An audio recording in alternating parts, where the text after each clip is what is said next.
If a life can have a theme song, and I believe every worthwhile one has, mine is a religion, an obsession or a mania, or all of these, expressed in one word: individualism.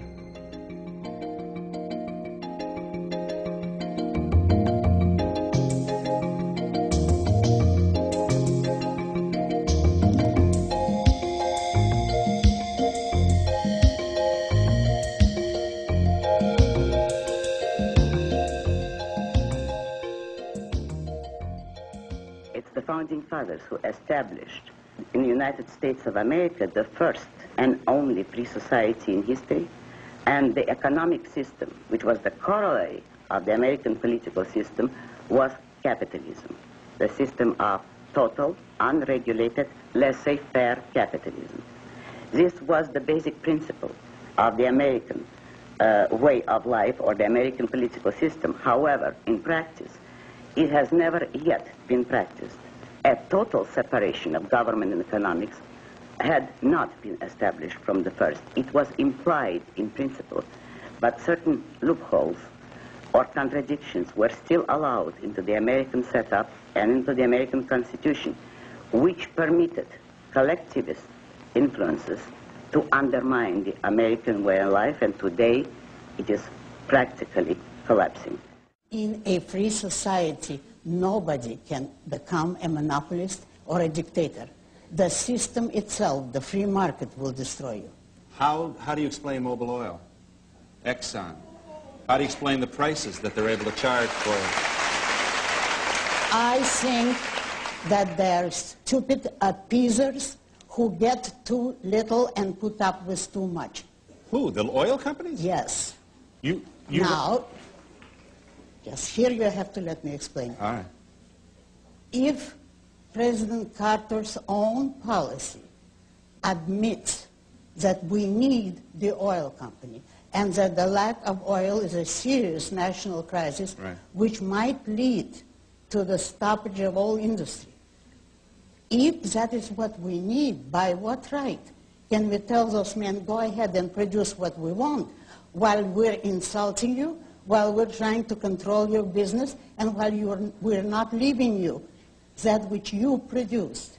Today, it's crudely obvious. If we need the oil companies, we have only one of two choices. Either we produce oil ourselves, and no government has ever done it or can do it, or we have to accept the oil companies' terms, pay them whatever they can get. The more they get, the more credit to them, because that means the country needs it and pays them. They produce something needed by the people. And we must say thank you, instead of putting or proposing to put a tax on them in order to give the money to the government, who does nothing.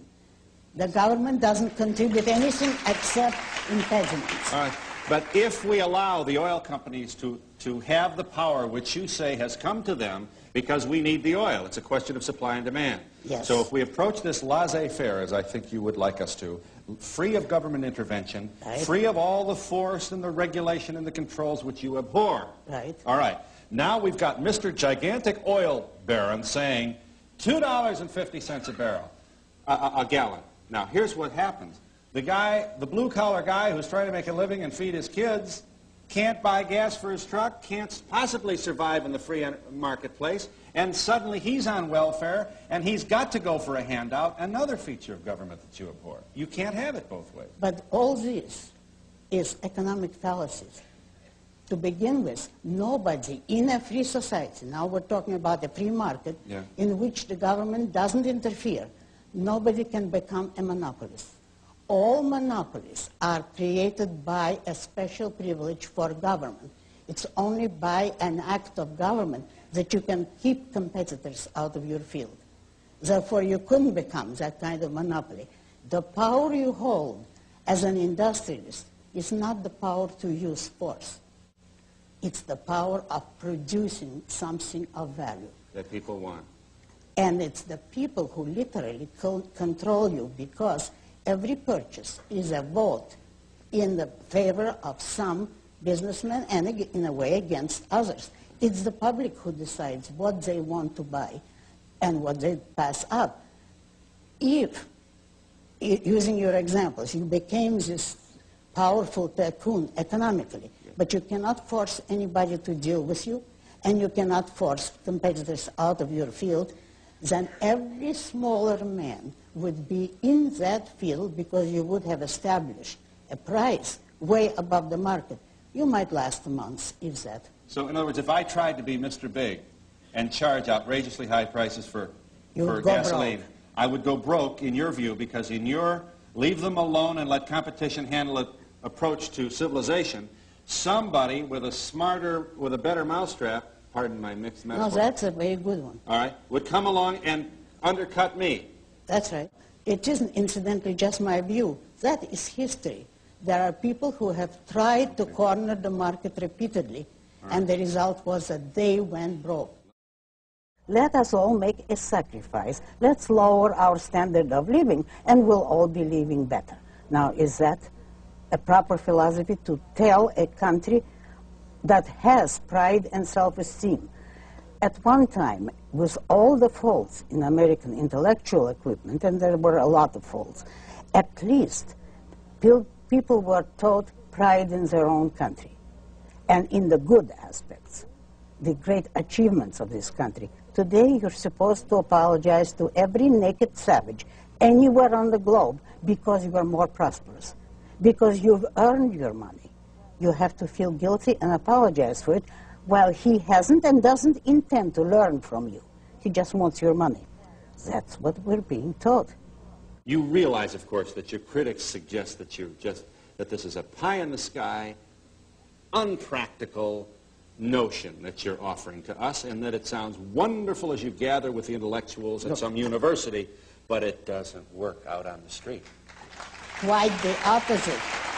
It's in the universities that it doesn't work, because all the leftist ideas and all the misrepresentation of capitalism come from leftist liberal professors. I feel that this country is being destroyed by its philosophy, specifically by its universities. The most dangerous thing in this country today are the universities, because they're teaching the kind of ideas that would necessarily have to lead to the destruction of this country. I think that the American people is too good for that kind of program. You notice that the people are turning to the right. That's a very healthy sign, but there is no leadership on the right. There is no intellectual leadership. There are no ideas. And it's very possible that the people will be defeated for lack of proper intellectual leadership. However, the basic premises... Excuse me, but then you don't mean Harvard intellectual leadership or Yale intellectual leadership. I mean a Harvard that would be preaching American ideas, more specifically reason, individualism, capitalism.